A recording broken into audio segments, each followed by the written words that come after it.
Hello and welcome to our YouTube channel Rangroot. मैं हूं अंशिमा शर्मा और हम कंटिन्यू कर रहे हैं मॉनेटरी पॉलिसी बाय आरबीआई। इसके कुछ एक टूल्स हैं जो ऑलरेडी डिस्कस किए जा चुके हैं और आज जिन टूल्स की हम बात करेंगे वो है bank rate, repo rate, reverse repo rate और मार्जिनल स्टैंडिंग फैसिलिटी। अगर आप हमारा ये वीडियो पहली बार देख रहे हैं तो मेरा आपको सजेशन है कि आप पहले प्रीवियस लेक्चर्स देख लें और फिर उसके बाद ये वाला लेक्चर कंटिन्यू करें। चलिए शुरू करते हैं आज का वीडियो। बैंक रेट क्या होते हैं? Bank rate, sorry, bank rate is the rate charged by the central bank for lending funds, कौन से वाले? Long terms, to commercial banks. Okay, तो अभी क्या होता है, सेंट्रल बैंक हमारा कौन सा है? अगर हम इंडिया की बात करें तो RBI is the central bank of India, ठीक है। और अगर कमर्शियल बैंक्स की बात करें तो जितने भी आम बैंक्स जिनके साथ हम यूजुअली इंटरेक्ट करते हैं, जैसे कि आपका एसबीआई हो गया, पंजाब नेशनल बैंक हो गया, यूको बैंक्स हो गए, ठीक है, तो ये सब क्या है? ये हमारे कमर्शियल बैंक्स है, राइट। तो आप समझिए कि जब आरबीआई कमर्शियल बैंक्स को लॉन्ग टर्म लोन देता है, ठीक है, तो उस लोन पर चार्ज किया जाने वाला इंटरेस्ट रेट क्या कहलाता है? Bank rate. अब लोन किस तरह से लिए और दिए जाते हैं आप सभी जानते हैं।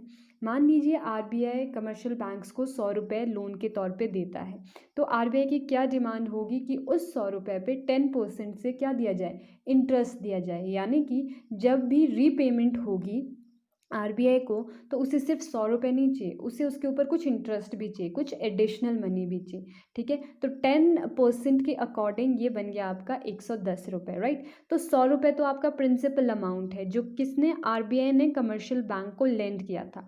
और 10 रुपीज़ क्या है? वो एक्स्ट्रा चार्जेस हैं जो आरबीआई ने लगाए हैं, ठीक है, किन पे? कमर्शियल बैंक्स पे, ठीक है। तो ये जो 10 रुपीज़ का अमाउंट है दैट इज़ इंटरेस्ट, राइट। तो इंटरेस्ट रेट ही होता है हमारा बैंक रेट। जब भी आरबीआई एक लंबे समय के लिए, लंबी अवधि के लिए कमर्शियल बैंक्स को कोई लोन प्रोवाइड करता है तो उस लोन पे जो भी इंटरेस्ट चार्ज किया जाता है बाय आरबीआई उसे हम कहते हैं bank rate. Bank rate is the rate of the interest charge by the central bank of India against loans offered to commercial bank. Same चीज़, ठीक है, कि किस पे चार्ज किया जाता है ये bank rate? Long term loans पे। जो कौन देता है? आरबीआई देता है, सेंट्रल बैंक यानी कि आरबीआई अगर हम इंडिया की बात करें तो। और ये लोन किन को ऑफर किए जाते हैं? कमर्शियल बैंक्स को। कमर्शियल बैंक्स कौन से हो गए? जैसे कि हमारा SBI, Punjab National Bank, UCO Bank etcetera, right. Bank rate is usually higher than the repo rate. Repo rate को अभी हम आगे आने वाली स्लाइड्स में डिस्कस करेंगे, लेकिन अभी आप सिर्फ इतना समझ लीजिए कि बैंक रेट को यूजुअली क्या किया जाता है? ज़्यादा रखा जाता है रेपो रेट से। Unlike repo rate, bank rate directly affects the end users, in this case the customer, as high bank rate means high lending rates, ठीक है। अब बैंक रेट्स क्या, अभी हमारे जो कमर्शियल बैंक्स है, UCO Bank, Punjab National Bank, SBI banks, ठीक है, ये लोग भी क्या करते हैं? अपने कस्टमर्स को आगे लोन प्रोवाइड करते हैं, राइट। अगर सपोज करें आपको एक कार खरीदनी है और आपके पास सफिशिएंट मनी नहीं है वन टाइम पेमेंट करने के लिए, you don't have sufficient money, तो आप क्या करते हैं? आप बैंक्स के पास जाते हैं, ठीक है, और वहाँ से लोन ले लेते हैं और लोन की हेल्प से आपके घर में कार आ जाती है, राइट। तो अभी क्या होता है, अगर सपोज़ कीजिए, चलिए एक सिंपल सा एग्जांपल लेते हैं। एक सब्ज़ी वाला है आपकी लोकेलिटी में, ठीक है, जो कि जिसका कनेक्शन है किसी सप्लायर से जो उसको सब्जियां सप्लाई करता है और वो फिर आपको सब्जियां सेल करता है। तो एंड यूजर्स कौन हो? ठीक है, आप लोग कस्टमर जो सब्ज़ी वाले से सब्जियां लेते हैं, ठीक है। तो अब जो उस सब्ज़ी वाले का सप्लायर है, ठीक है, वो आज सब्जियां बेच रहा है 50 रुपये किलो, ठीक है। तो अभी क्या होगा? वो सब्ज़ी वाला आगे आपको कितने में बेचेगा? डेफिनेटली 50 में तो नहीं बेचेगा क्योंकि उसको भी कमाना है पैसा, राइट। तो वो क्या करेगा? वो आपको 60 रुपये में बेच लेगा, ठीक है।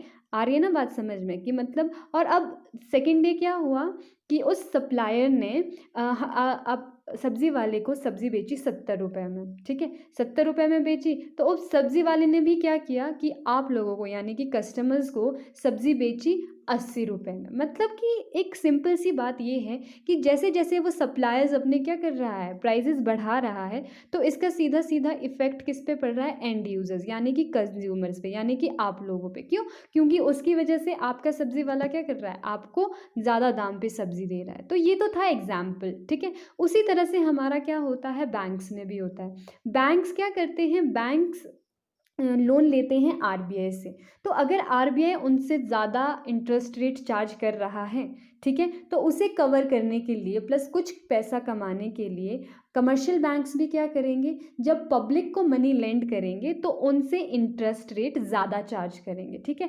जैसे जैसे आरबीआई बैंक रेट्स बढ़ाएगा वैसे वैसे ही क्या होगा कि आपके जो कमर्शियल बैंक्स है वो भी अपने लेंडिंग रेट्स हाई कर लेगा। लेंडिंग रेट्स यानी कि जिस रेट्स पे आपके कमर्शियल बैंक्स मनी लेंड करते हैं कंज्यूमर अपने क्लाइंट्स को, ठीक है, जिन जिन के भी बैंक्स अकाउंट्स होते हैं ना बैंक्स में, ठीक है, उन लोगों को, जो भी लोग लोन के लिए अप्लाई करते हैं बैंक्स में, राइट, उन लोगों को। तो इस तरह से क्या हुआ कि इन बैंक रेट्स का डायरेक्ट इफेक्ट किस पे हुआ, एंड यूजर्स पे।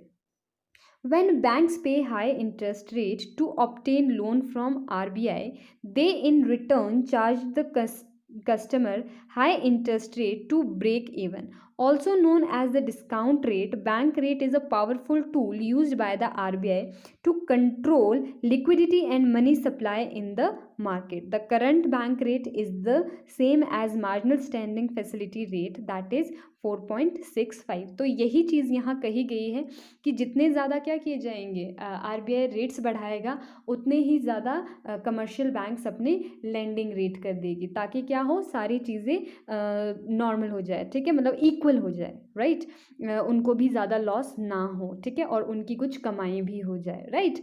तो इसलिए क्या करता है, कमर्शियल बैंक्स भी अपने रेट्स बढ़ा देता है। अब जब कमर्शियल बैंक्स अपने रेट्स बढ़ा देगा, ठीक है, तो देखिए कि एंड यूजर्स पे क्या इफेक्ट होता है, ठीक है। हम लोग क्या करते हैं, महंगाई में थोड़ा खर्चा कम कर देते हैं, ठीक है। अगर होम लोन सस्ते हो जाते हैं तो लोग क्या करते हैं, फटाफट से जाएंगे और लोन के लिए अप्लाई करेंगे, क्योंकि उन्हें पता है कि अभी लोन के लिए अप्लाई करने पे हमें क्या करना पड़ेगा, कम इंटरेस्ट पे करना पड़ेगा बैंक्स को। और अगर वही लोन्स बढ़ जाते हैं तो लोग क्या कर लेते हैं, अपना थोड़ा सा खर्चे पोस्टपोन कर देते हैं, क्योंकि उन्हें पता है कि अगर हमें क्या करना पड़ता है, लोन लेकर बहुत हाई इंटरेस्ट रेट्स चार्ज करने पड़ते हैं तो वो चीज़ हमारे लिए डिफ़िकल्ट हो जाएगी, ठीक है, क्योंकि paying more money is always difficult for a consumer. ये चीज़ आपको ध्यान में रखनी है। मार्जिनल स्टैंडिंग फैसिलिटी हम आगे आने वाली स्लाइड्स में डिस्कस करेंगे। और वहीं अगर आजकल की बात करें तो आजकल आपका बैंक रेट चल रहा है 4.65%, लेकिन आपको करंट अफेयर से अपडेटेड रहना है, क्योंकि ये जो रेट्स हैं ये टाइम टू टाइम क्या करते रहते हैं, चेंज होते रहते हैं। आगे बढ़ते हैं, एक बार इसको फिर से रिकैप कर लेते हैं। क्या होता है बैंक रेट, सबसे पहले आपका होता है central bank which means RBI, ठीक है। आरबीआई मनी लेंड करता है कमर्शियल बैंक्स को, और ये कमर्शियल बैंक्स है ये आगे मनी लेंड करते हैं पब्लिक को।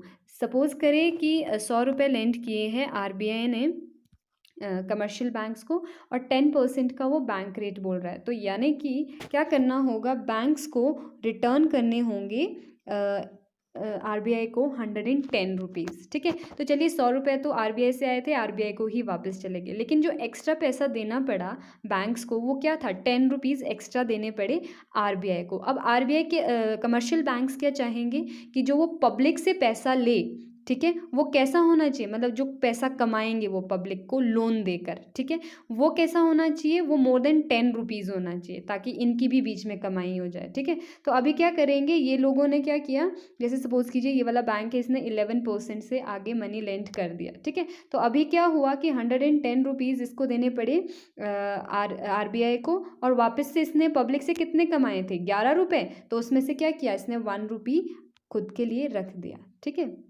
तो आई होप आपको ये समझ आया होगा। चलिए आगे बढ़ते हैं। अब बात आती है रेपो रेट की, ठीक है। क्या होता है, I am so sorry, repo rate क्या होता है, the rate of interest at which commercial banks borrow money from RBI against government security is called the repo rate. तो रेपो रेट क्या होता है, जब भी शॉर्ट टर्म लोन्स चाहिए होते हैं किसको, कमर्शियल बैंक्स को, किनसे, आरबीआई से, तो वो क्या कर देते हैं, जो गवर्नमेंट सिक्योरिटीज़ रखी होती है उनके पास, उसे एज अ कोलेट्रल, कोलेट्रल यानी कि गिरवी रख देते हैं बैंक्स के पास, ठीक है, और उनसे क्या ले लेते हैं, मनी ले लेते हैं, और उस पर जो भी आपका क्या होगा, जो अमाउंट एक्स्ट्रा अर्न करेगा आरबीआई इस तरह का लोन प्रोवाइड करके, उसे हम कहेंगे रेपो रेट। रेपो रेट को रीपरचेज रेट भी कहा जाता है। हम आगे आने वाली स्लाइड्स में देखेंगे कि किस तरह से ये रेपो रेट फंक्शन करता है, रीपरचेज एग्रीमेंट क्या होता है, रीपरचेज रेट क्या होता है, राइट। तो we all approach banks when we face a financial shortfall. जब भी हमें पैसों की कमी आती है तो हम लोग कहाँ जाते हैं, बैंक्स के पास जाते हैं। Likewise banks approach the central bank which is the reserve Bank of India in our country if they face a financial crisis. उसी तरह से अगर कमर्शियल बैंक्स को पैसों की कमी आ जाती है तो वो किन को अप्रोच करते हैं, आरबीआई को, सेंट्रल बैंक ऑफ इंडिया को, ठीक है, अगर उनको फाइनेंशियल क्राइसिस हो जाते हैं, राइट। रेपो रेट और repurchase rate is the rate at which the RBI lends fund to commercial banks and other financial institution within the country। Country के अंदर जितने भी कमर्शियल बैंक्स है या अदर फाइनेंशियल इंस्टीट्यूशन हैं, ठीक है, आरबीआई उन सभी को क्या करता है, मनी लेंड करता है, ठीक है, रीपरचेज रेट पे, ठीक है। तो आपका rate of interest charge by the RBI while they repurchase the security is called the repo rate. तो वापस से जब वो सिक्योरिटीज़ खरीद ली जाती है, ठीक है, अभी क्या है कि सिक्योरिटीज़ रखवाई है कमर्शियल बैंक्स ने आरबीआई के पास, ठीक है, तो आरबीआई सपोज कीजिए ये हमारा आरबीआई है, ठीक है, और ये हमारा बैंक है, ठीक है। तो अभी क्या है, बैंक ने आरबीआई के पास सिक्योरिटीज़ रखी और पैसे ले लिए बैंक आरबीआई से, कितने, 100, ठीक है। लेकिन अभी क्या होगा, जब बैंक वापस से जाएगा इन सिक्योरिटीज़ को रीपरचेज करने के लिए, तो आरबीआई अब उसे 100 रुपये में ना बेचकर इन सिक्योरिटीज़ को बेच देता है सपोज 110 रुपीज़ में। तो ये जो 10 रुपीज़ का अमाउंट है ना, ठीक है, 100 रुपीज़ पे ये कितना हो गया, 10%। तो यानी कि रीपरचेज रेट आपका क्या था, 10%, राइट। तो क्या हुआ इसमें, पहले बैंक्स गए आरबीआई के पास और आरबीआई को अपनी सिक्योरिटीज़ बेची, ठीक है, कितने में बेची, 100 रुपीज़ में, राइट। और वापस से, ठीक है, अब जब क्या करना चाहता है बैंक, वापस से अपनी सिक्योरिटीज़ को रीपरचेज करना चाहता है, ठीक है, तो वो फिर से आरबीआई के पास गया और आरबीआई से अपनी सिक्योरिटीज़ वापस ले ली। क्यों, क्योंकि अब क्या है, अब बैंक्स के पास पैसा आ गया है, ठीक है, तो वो क्या चाहता है कि वो अपनी सिक्योरिटीज़ वापस ले ले।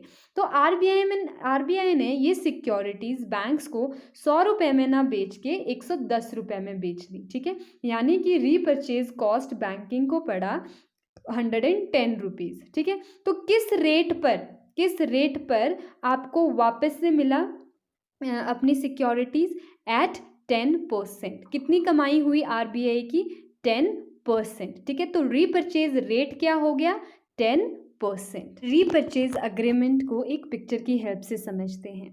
ये हमारे हैं कैश बोरोवर, ये है कैश लेंडर। तो रीपरचेज अग्रीमेंट जो होता है वो कैश लेंडर और कैश बोरोवर के बीच में होता है। जब हम बात करते हैं कमर्शियल बैंक्स और आरबीआई की, तो आपका जो आरबीआई है वो कौन होता है, कैश लेंडर, जो मनी देता है और सिक्योरिटीज़ परचेज करता है। वहीं अगर हम बात करें कमर्शियल बैंक्स की, तो वो क्या करते हैं, वो कैश बोरो करते हैं और अपनी सिक्योरिटीज़ को सेल करते हैं, बेचते हैं, ठीक है। तो ये किस तरह का एग्रीमेंट होता है, जब भी ये एग्रीमेंट होता है तो कैश बोरोवर आरबीआई के पास जाएगा और कहेगा कि मुझे कैश दे दो, मुझसे सिक्योरिटीज़ ले लो, ठीक है, लेकिन बाद में मैं क्या करूँगा, अपनी सिक्योरिटीज़ को वापस से खरीदने आ जाऊँगा, ठीक है। तो अभी कैश लेंडर भी क्या बोलता है कि हाँ ठीक है, कैश ले लो तुम और सिक्योरिटीज़ मेरे पास रख लो, मैं भी तुम्हें क्या कर दूँगा, तुम्हारी सिक्योरिटीज़ वापस से बेच दूँगा, ठीक है। तो अभी क्या है, अभी जब बोरोवर लेंडर के पास जाएगा तो उसने जो अपनी सिक्योरिटीज़ बेची, मान लीजिए वो बेच रहा है 100 रुपीज़ में, राइट। लेकिन अब कल दिन को जब उसके पास पैसा आ चुका है and when he wants to repurchase these securities, तो आरबीआई क्या करेगा, आरबीआई उसे दोबारा से 100 रुपीज़ में नहीं सेल करेगा सिक्योरिटीज़। मान लीजिए रेपो रेट चल रहा है 10%, तो आरबीआई क्या करेगा, आरबीआई सबसे पहले 100 रुपीज़ पर 10% कैलकुलेट करेगा, जो कि आता है 10 रुपीज़, राइट। तो अब वापस से क्या करेगा, आरबीआई जब सेल कर रहा होगा सिक्योरिटीज़, तो 100 रुपीज़ जो कि पहले उसने खरीदी थी जिसमें सिक्योरिटीज़, उसमें सम कर देगा, ऐड कर देगा 10 रुपीज़ एक्सेट्रा, जो किसका अमाउंट है, रेपो रेट का अमाउंट है। तो अब रीपरचेज कितने में करी कैश बोरोवर ने, वही सिक्योरिटीज़ 110 रुपीज़ में। तो ये जो 10% का अमाउंट है दैट इज़ रेपो रेट, मतलब कि जिस रेट पर रीपरचेज किया जाएगा, राइट। तो ये था रीपरचेज एग्रीमेंट और रेपो रेट। आई होप आपको क्लियर हो गया होगा। आगे बढ़ते हैं। अब हम बात करते हैं difference between bank rate and repo rate की। तो क्या होता है कि bank rate is charge against loan offered by the central bank to commercial banks, whereas repo rate is charge for repurchasing the securities sold by the commercial banks to the central bank. Bank rate और repo rate को हम लोग detail में discuss कर चुके हैं। I am sure आपको समझने में दिक्कत नहीं होगी कि बैंक रेट क्या किया जाता है, it is a charge against long term loan, ठीक है, जो आरबीआई लेंड करता है किसको, कमर्शियल बैंक्स को। जबकि जो रेपो रेट है वो किसके लिए चार्ज किया जाता है, जब सिक्योरिटीज़ का रीपरचेज होना होता है, ठीक है। फिर आता है no collateral is involved while charging bank rate. जब हम बैंक रेट चार्ज कर रहे होते हैं तो कोई भी कोलेट्रल इन्वॉल्व नहीं होता है। वहीं अगर हम बात करें रेपो रेट की तो उसमें क्या होता है, रीपरचेज एग्रीमेंट में कोलेट्रल इन्वॉल्व रहता है। Repo rate is always lower than the bank rate. हमने इनिशियली भी ये चीज़ फर्स्ट स्लाइड में डिस्कस किया था कि रेपो रेट हमेशा क्या होता है, बैंक रेट से लो होता है, और बैंक रेट कैसा होता है, रेपो रेट से ज़्यादा होता है। क्योंकि एक तो बैंक रेट क्या होता है, it is charge for a long term, तो यानी कि ये लॉन्ग टर्म तक क्या कर देता है, लिक्विडिटी को कंट्रोल कर देता है इकोनॉमी में, ठीक है। तो इसलिए इसका जो इफेक्ट है वो एंड यूजर्स पे ज़्यादा होता है। Increase in bank rate directly affect the landing rates, ठीक है। तो ये चीज़ भी हमने डिस्कस करी थी कि जो बैंक रेट होते हैं वो किस तरह से लैंडिंग रेट्स को अफेक्ट करते हैं, मतलब कि फाइनल कंज्यूमर्स को अफेक्ट करते हैं किस तरह से। अगर बैंक रेट्स बढ़ा दिए जाते हैं बाय आरबीआई तो कमर्शियल बैंक्स भी अपने लैंडिंग रेट्स बढ़ा देते हैं अपने कस्टमर्स को, आगे बोरोवर्स को जो उनसे मनी बोरो करते हैं, और किस तरह से कस्टमर डिस्करेज हो जाता है हाई इंटरेस्ट रेट पे लोन लेने के लिए, राइट। तो restricting people to avail loans and damages the overall economic growth, whereas increase in repo rate is usually handled by the banks and doesn't affect customer directly। तो जो repo rate होता है क्योंकि short term के लिए होता है, ठीक है, तो इसका जो भी इफेक्ट है इसे कौन हैंडल करता है, आपके बैंक्स हैंडल करते हैं, मतलब कि इसका बहुत ज़्यादा इम्पैक्ट नहीं होता है कस्टमर्स पे, ठीक है, जबकि बैंक रेट का इफेक्ट होता है। फिर हम बात करते हैं bank rate caters to long term financial requirement of commercial banks. Bank rate क्या करते हैं, bank rate long term financial requirements को फुलफिल करते हैं कमर्शियल बैंक्स की। जहाँ पर हम बात करें रेपो रेट की तो it focuses on the short term financial needs, कि बैंक्स को, कमर्शियल बैंक्स को जो छोटी मोटे मतलब शॉर्ट रन में जो थोड़े बहुत क्राइसिस होते हैं, फाइनेंशियल क्राइसिस होते हैं, उनको मीट करने के लिए क्या होता है, उनको मीट करने के लिए रेपो रेट फोकस करता है, क्योंकि ये शॉर्ट टर्म लोन से रिलेटेड है, राइट, जबकि बैंक रेट आपका लॉन्ग टर्म लोन से रिलेटेड है। आई होप आपको क्लियर हुआ होगा। आगे बढ़ते हैं। अब हम बात करते हैं रिवर्स रेपो रेट की। तो रिवर्स रेपो रेट का अपोजिट है, राइट। रेपो रेट में क्या होता है कि किसको फाइनेंशियल नीड्स होती है, कमर्शियल बैंक्स को, जबकि रिवर्स रेपो रेट में आरबीआई ऑफर करता है कमर्शियल बैंक्स को कि वो आकर आरबीआई के पास डिपॉजिट्स रखें, और जिसके बदले में आरबीआई उसे अच्छे खासे इंटरेस्ट रेट्स देगा। तो इसे हम कहते हैं reverse repo rate. When Reserve Bank of India faces a financial crunch, they invite commercial banks and other financial institutions to deposit their excess fund into RBI Treasury and offers them excellent interest rate. Similarly, when banks have some excess fund, they voluntarily transfer it to RBI as their money is safe and secure with them. Generally, Reserve reverse repo rate is always lesser than repo rate. क्या होता है कि जो आपका reverse repo rate होता है वो कैसा होता है, रेपो रेट से कम होता है। अब जैसे देख लीजिए ना, अब जब क्या करते हैं हम, जब कमर्शियल बैंक्स के पास अपने डिपॉजिट्स रखवाने जाते हैं तो वो हमें कम इंटरेस्ट रेट देते हैं, जबकि हम जब उनसे लोन लेने के लिए जाते हैं तो वो हमसे ज़्यादा इंटरेस्ट रेट चार्ज करते हैं, राइट। तो उसी तरह से आरबीआई भी क्या करता है, आरबीआई भी क्या, डिपॉजिट, जब कमर्शियल बैंक्स उनके पास अपना अमाउंट डिपॉजिट करवाते हैं तो उन्हें आगे क्या दिया जाता है, कम इंटरेस्ट रेट दिया जाता है। जबकि वो जब एज अ लोन, मतलब एज अ बोरोवर, ठीक है, जब उनसे पैसा लेना चाहते हैं, ठीक है, तो आरबीआई उनसे क्या करता है, ज़्यादा इंटरेस्ट रेट चार्ज करता है। यही कारण है कि रेपो रेट हमेशा क्या होता है, higher than reverse repo rate. और रिवर्स रेपो रेट क्या होता है, जो इंटरेस्ट पे किया जाता है आरबीआई के द्वारा कमर्शियल बैंक्स को, किस अमाउंट पे, जो अमाउंट डिपॉजिट किया गया है बैंक्स के द्वारा आरबीआई के पास में, ठीक है। तो करंटली आपका जो रिवर्स रेपो रेट है इट इज़ 4%। लेकिन जैसे कि मैंने आपको पहले भी बताया कि ये जो रेट्स है ये टाइम टू टाइम चेंज करते रहते हैं, इसलिए आपको करंट अफेयर से अपडेटेड रहना है, राइट। और जो करंट रेट्स होते हैं उसके बारे में आपको नॉलेज होना चाहिए। आगे बढ़ते हैं, अब इसे थोड़ा सा रिकैप कर लेते हैं।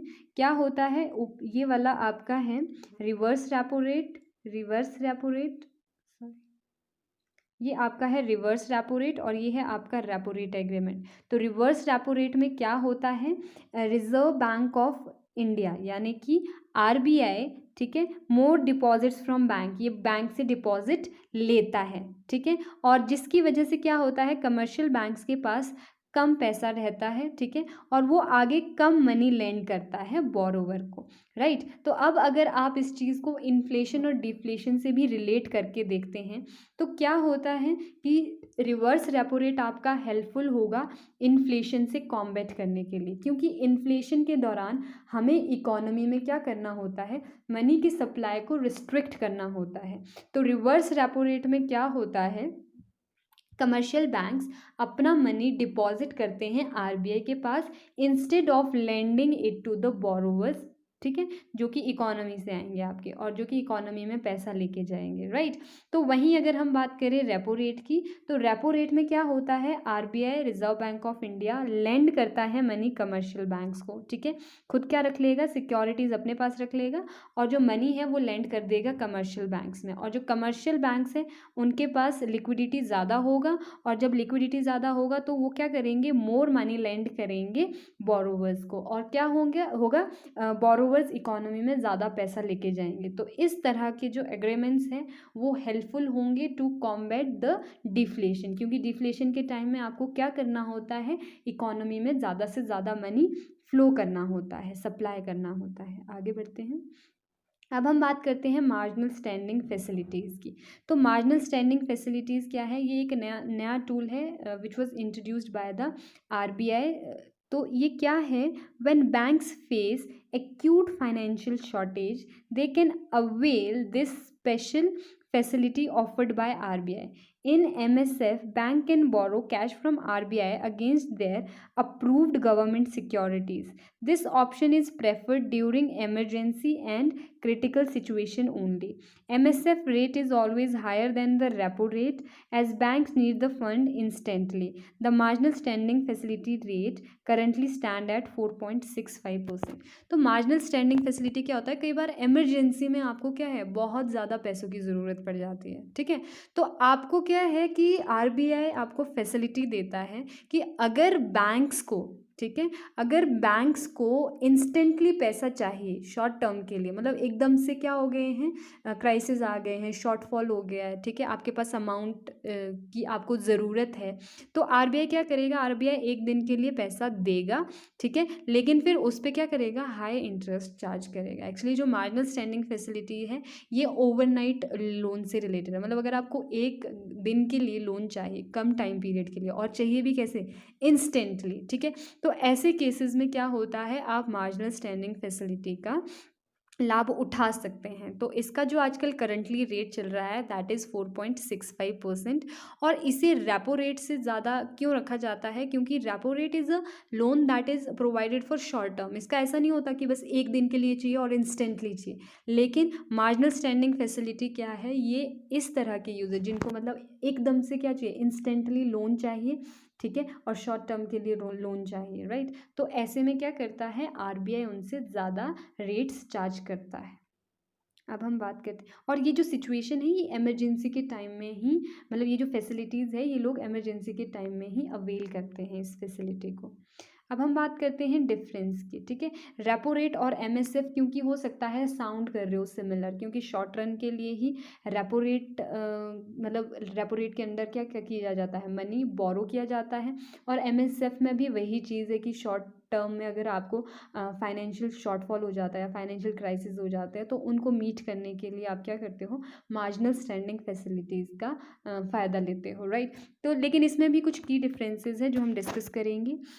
Both repo rate and MSF are the rates at which RBI lends money to various other banks. However, there are some difference between the two, and they are: the repo rate is applied to loans given to banks that are looking to meet their short-term financial needs, while the MSF is meant for lending overnight to banks, ठीक है। तो short term loan दिए जाते हैं किसके under, repo rate के अंदर। Repo rate कब अप्लाई किया जाता है, जब शॉर्ट टर्म लोन दिए जाते हैं बैंक्स को बाय आरबीआई। और जबकि एमएसएफ है वो किस लिए बना है, एमएसएफ आपको ओवरनाइट लोन देता है, ठीक है। तो एमएसएफ कहाँ अप्लाई होता है, जहाँ पे ओवरनाइट्स लोन दिए जाते हैं बैंक्स को बाय आरबीआई। तो repo rate is the rate at which money is lent by RBI to commercial banks, while MSF is a rate at which RBI lends money to scheduled banks. Okay, आपको क्योंकि अभी हम लोग पूरा structure नहीं किया है बैंकिंग का, तो आपको हो सकता है इसमें कन्फ्यूजन हो।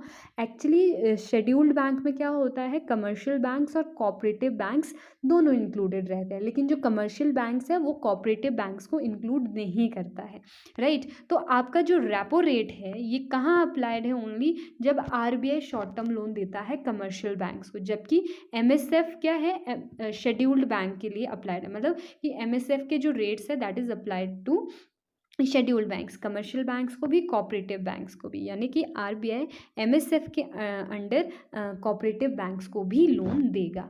फिर आता है आपका lending at repo rates involve selling of bank securities as collateral to RBI, right, along with a repurchase agreement. तो ये चीज़ हम पहले डिस्कस कर चुके हैं। क्या होता है रेपो रेट में, कि बैंक सिक्योरिटीज सेल करता है एज कोलेट्रल टू आरबीआई और फिर बाद में उनको रीपरचेज कर लेता है। जबकि loans given at MSF rate involve providing government securities as collateral, ठीक है। और जो आपका एमएसएफ है वो क्या करता है कि इसमें government securities as a collateral रखनी होती है।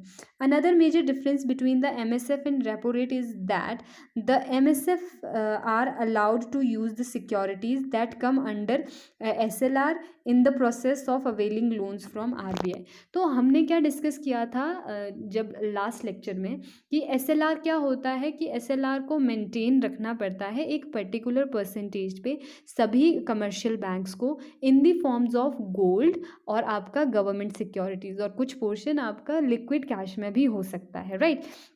तो यहाँ पे ये क्या कहता है कि जो आपका एसएलआर में सिक्योरिटीज़ रखी है वो हम रेपो रेट के तौर पे क्या करते हैं, मतलब जब हम लोग क्या करते हैं शॉर्ट टर्म लोन के लिए अप्लाई करते हैं तो उन्हें एज अ कोलेट्रल नहीं रखा जा सकता। लेकिन जबकि मार्जिनल स्टैंडिंग फैसिलिटी के अंडर जब हम लोग क्या करते हैं ओवरनाइट लोन के लिए अप्लाई करते हैं तो उस दौरान क्या किया जा सकता है कि एसएलआर वाली सिक्योरिटीज़ को भी एज अ कोलेट्रल रखा जा सकता है। क्यों? क्योंकि आपका जो एमएसएफ है that is for 1 day only, सिर्फ ओवरनाइट लोन्स आप इसे कह सकते हो, राइट। तो ये था अबाउट डिफरेंट रेट्स, ठीक है, जो आरबीआई क्या करती है जिनमें चेंजेस करती रहती है और आपका क्या होता है मनी की सप्लाई को कंट्रोल करती है आपके इकोनॉमी में जाने से। तो दिस वाज इट। अगर आपको कोई भी डाउट है तो प्लीज़ कमेंट सेक्शन में ज़रूर बताएं। आज के लिए बस इतना ही। Thank you so much. अगर आपको हमारा ये वीडियो पसंद आया है तो प्लीज़ लाइक करें, कमेंट करें और अपने फ्रेंड्स के साथ शेयर करें। हमारे चैनल को सब्सक्राइब करना ना भूलें and also do not forget to press the bell icon. Thank you so much.